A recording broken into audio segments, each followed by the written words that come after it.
Hello friends, very good morning to all of you. हम जैसे कि मिल्टन के वर्क्स के बारे में डिस्कशन कर रहे हैं, तो आज का हमारा वर्क होगा paradise lost. Paradise lost Milton का एक एपिक पोएम है जिसके अंदर 12 बुक्स हैं और ब्लैंक वर्स में लिखा हुआ है।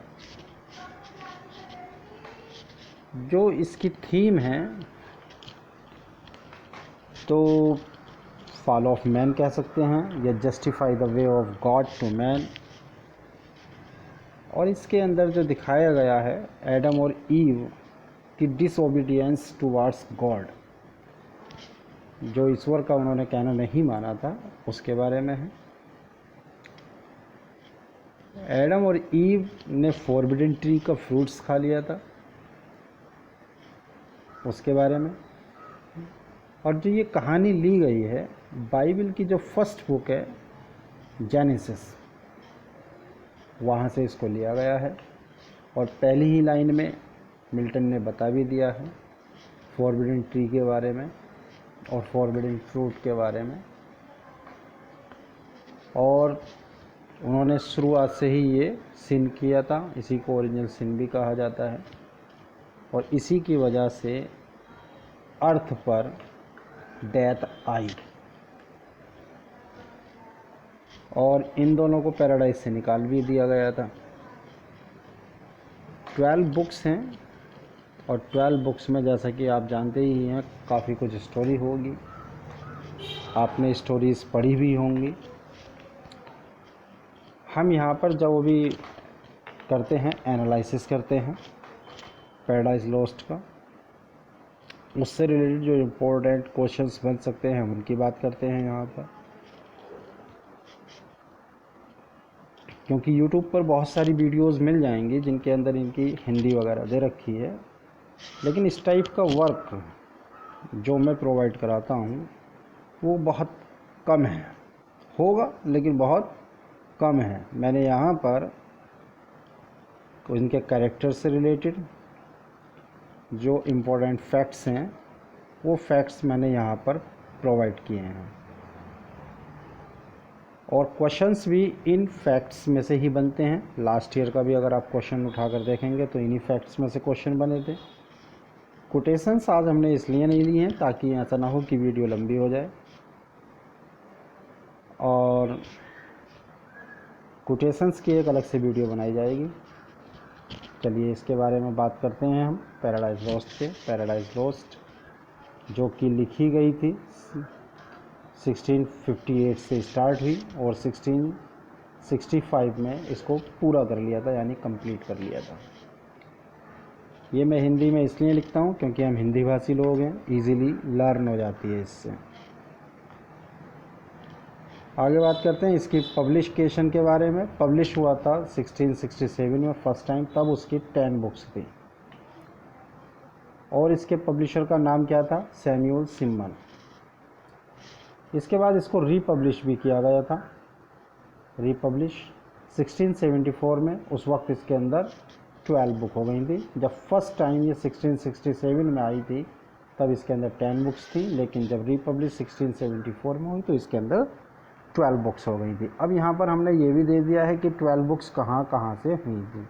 जो बुक 7 थी इसके 2 पार्ट किए गए थे, 7 और 9, 7 और 9, यानी बीच में एक नंबर छोड़ दिया इन्होंने यहाँ पर।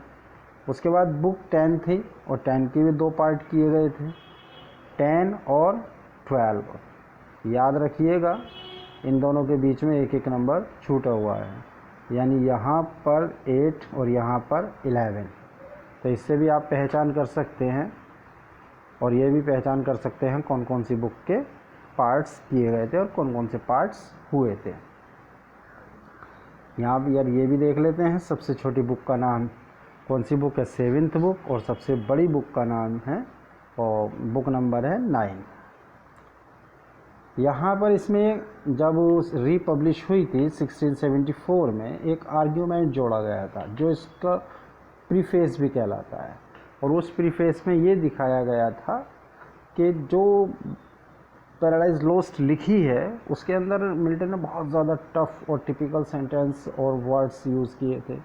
उन सबको समझने का तरीका, किस तरह से पढ़ना चाहिए, कहाँ से पढ़ना चाहिए, वो सब मिल्टन ने बताया था।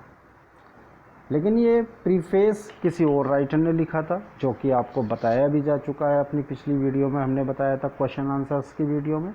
तो ये आपको बताना है कि किसने इसको लिखा था। आगे बात करते हैं।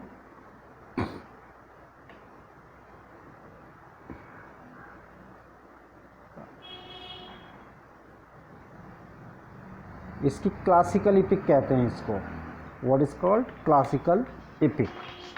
और यहाँ पर ब्लैंक वर्स में ये लिखी गई है, आयम्बिक पेंटामीटर यूज़ किया गया है इसके अंदर। आयम्बिक पेंटामीटर आप जानते ही हैं क्या होता है, और ब्लैंक वर्स में लिखा हुआ था, याद रखिएगा कि ब्लैंक वर्स में इसको लिखा गया है। ऑटोबायोग्राफिकल टच है, यानी मिल्टन ने अपनी लाइफ से रिलेटेड जो फैक्ट्स हैं वो इसमें ऐड किए हैं। इसकी लैंग्वेज किस टाइप की है, ग्रैंड है, इसीलिए इसको ग्रैंड इपिक भी बोलते हैं, और मिल्टन के स्टाइल को ग्रैंड स्टाइल भी बोलते हैं। सबलाइम और लॉन्ग सेंटेंसेस इसके अंदर हैं, जैसा कि पहले जो 16 लाइंस का एक सेंटेंस है, सबसे पहला जो दे रखा है वो 16 लाइन का ही एक सेंटेंस दे रखा है सबसे पहला। उसके बाद इसकी थीम के बारे में बात करते हैं, फॉल ऑफ मैन, कि मनुष्य का फॉल कैसे हुआ था ये बताया गया है। Justify the way of God to man, और ईश्वर का जो काम करने का तरीका है मैन के प्रति, उसको यहाँ पर जस्टिफाई भी किया गया है, न्यायपूर्ण बताया गया है, किस तरह से न्यायपूर्ण है। रिटन इन जैकोबियन पीरियड, ये क्वेश्चन बना था कि किस पीरियड में मिल्टन ने पैराडाइज लॉस्ट लिखी थी। वैसे तो last phase of Milton's life भी कहलाते हैं, जैसे कि ये दे रखा है कि the last phase of Milton's life, और यहाँ पर जैकोबियन पीरियड में इसको लिखा गया था।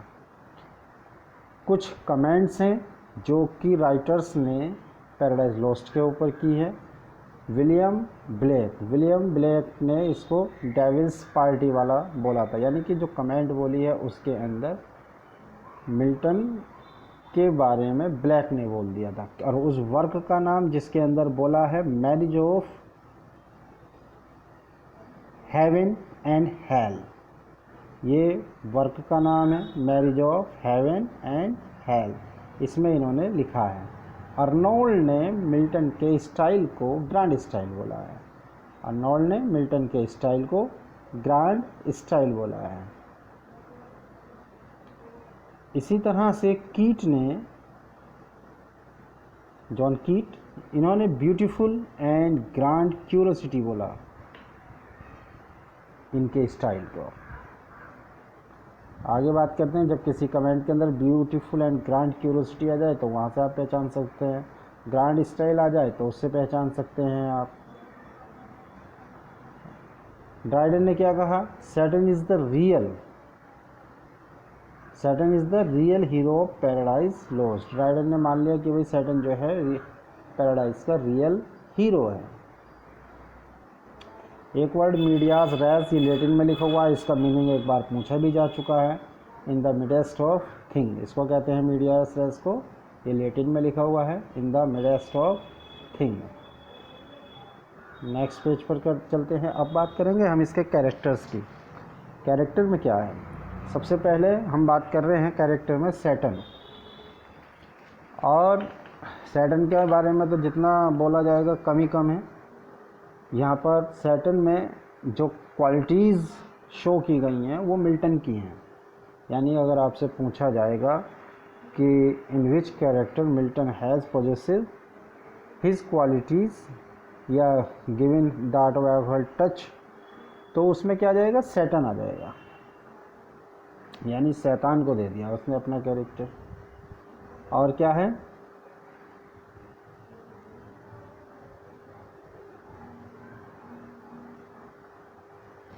Head of the rebellion angels, antagonist है। सैटर्न कौन है, एंटागोनिस्ट है।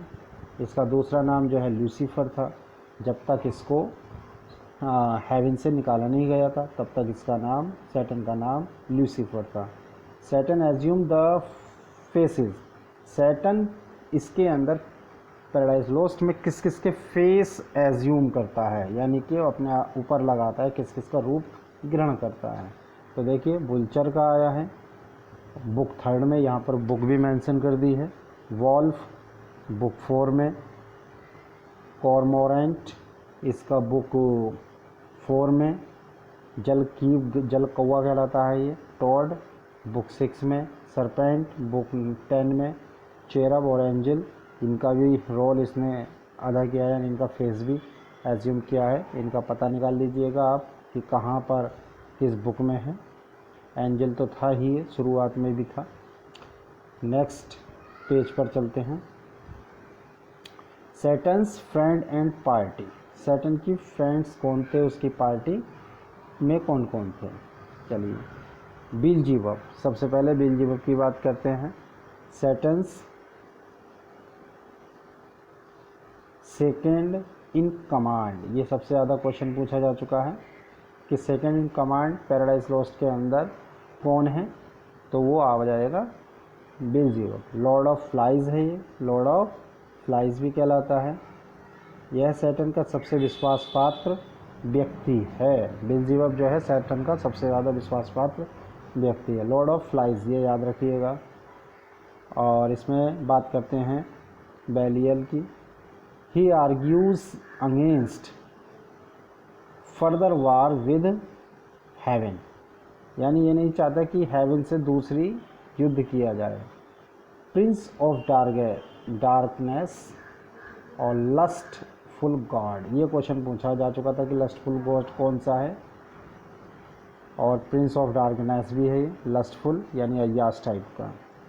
यह उन सभी फॉलन एंजल्स का प्रतिनिधित्व करता है जो गुप्त रूप से चाहते हैं कि गॉड उन्हें वापस ले जाए। उन सब का प्रतिनिधित्व करता है ये। फॉलन एंजल्स में लास्ट में आया था। और ये जो फॉलन एंजल्स जितने भी थे जो सैटर्न के साइड हो गए थे, उन सब में गॉड की तरफ से सबसे लास्ट में आने वाला था। यानी ये क्वेश्चन बन सकता है कि सबसे लास्ट में हेवन से कौन आया था, या सैटर्न की साइड में सबसे लास्ट में कौन आया था, तो वो वेलियल। एक दूसरा कैरेक्टर है मैमन, ये एपिटोम ऑफ वेल्थ यानी कि धन का प्रतीक है। ये सैटर्न से कहता है युद्ध करने से कोई फ़ायदा नहीं है, कि युद्ध करोगे तो लड़ाई लड़ोगे, कोई फ़ायदा नहीं है। हेल को हेल में प्राप्त जेम्स और मिनरल से सुधारा जाए, यानी हेल के अंदर जितने भी मिनरल्स हैं या जेम्स हैं उन सबसे पहले हेल को मजबूत किया जाए। उसके बाद नेक्स्ट है Mulciber. He built Pandemonium, Pandemonium capital of hell, यानी कि हेल की जो कैपिटल है वो पेंडिमोनियम है। और इस किसने बनाया था इसको, मुल्सिबर ने। याद रखिएगा मुल्सिबर ने पेंडिमोनियम को बनाया था। और लूसीफर जो था वो, इसका मुल्सिबर लूसीफर एक सा लग रहा है, लेकिन लूसीफर जो था वो सैटर्न का नाम था जब तक वो हेवन में था। और क्या है इसके अंदर, सैटर्न्स पैलेस। ग्रीक माइथोलॉजी में पुअर आर्किटेक्ट है ये, एक ग्रीक माइथोलॉजी से लिया गया हुआ कैरेक्टर है मुल्सिबर का। बट मिल्टन की पोएम में most productive and skilful devil कहा गया है इसको। Most productive and skilful devil. आगे बात करते हैं नेक्स्ट पेज पर। मोलोच एक रैश अविचार पूर्ण इरेशनल तर्कहीन मर्डरस डेविल है ये। ही argues a full war against God, ये कह रहा है भाई फुल वार कर लो गॉड से, एक ही बार कर दो, जो भी करना है निपटा दो सबका काम। नेक्स्ट क्वेश्चन है, नेक्स्ट कैरेक्टर है सिन। सिन के बारे में आप जानते ही हैं, याद रखिएगा कहाँ कहाँ से कैसे कैसे पैदा हुई थी। सिन है तो सिन ही है, पाप है ये तो। सैटर्न की डॉटर है, सैटर्न के हेड से पैदा हुई है। वेस्ट के ऊपर इसकी जो बॉडी शेप है, वेस्ट के ऊपर जो है ये वुमेन है, और नीचे जो है ये सांप है, सरपेंट है। She guards the gate of hell, और ये हेल के गेट को रखवाली करती है।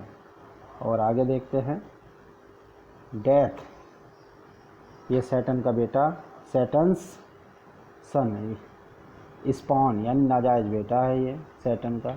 बाय हिज डॉटर सिन, यानी किससे पैदा हुआ है ये, सिन से पैदा हुआ है, सिन से पैदा हुआ है। बाय हिज डॉटर सिन यानी अपनी डॉटर से पैदा हुआ है।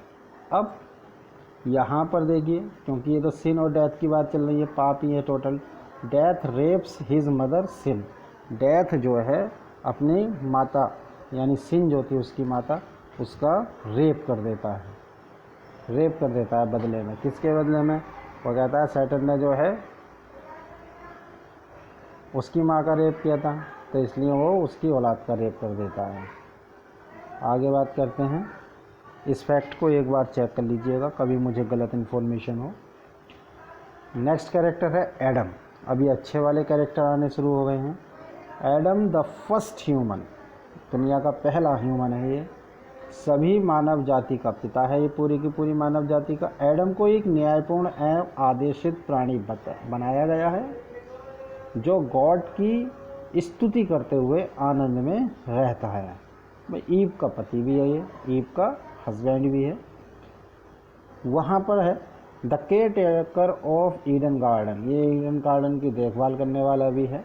Adam is grateful and obedient to God, Adam जो है ईश्वर का ग्रेटफुल है, कृतज्ञ और ओबीडियंट है, उनका आदेश मानने वाला है। बट फॉल्स फ्रॉम ग्रेस से, लेकिन वो भी बेचारा लट्टू हो गया। When Eve convinces him to join her in the sin of eating the fruit of knowledge, कि जब वो फ्रूट्स था उसको जब खाने के लिए ईव कहती है उससे, तो वो भी बेचारा फंस जाता है और प्यार में खाने लगता है, क्योंकि वो उससे प्यार करता था और प्यार में बेचारा मारा जाता है। आजकल की सारी दुनिया भी प्यार में मारी जा रही है। ईव कैरेक्टर की बात करते हैं। The first women and mother of all Mankind, पूरी मैनकाइंड की मदर है ये, वो फादर हो गए एडम। वह सैटर्न की बातों में आकर ईश्वर की आज्ञा को तोड़ देती है और फॉरबिडन ट्री का फ्रूट खा लेती है। एडम भी ईव के लिए इस फ्रूट को खा लेता है। इसी से नाराज होकर गॉड दोनों को पैराडाइज से अर्थ पर फेंक देते हैं। ईव को एडम की लेफ्ट रिब से बनाया गया था, याद रखिएगा कौन सी रिब से, लेफ्ट रिब, रिब पसली होती है। गॉड द फादर कैरेक्टर के बारे में बात करेंगे। The creator of universe, God creator of universe है।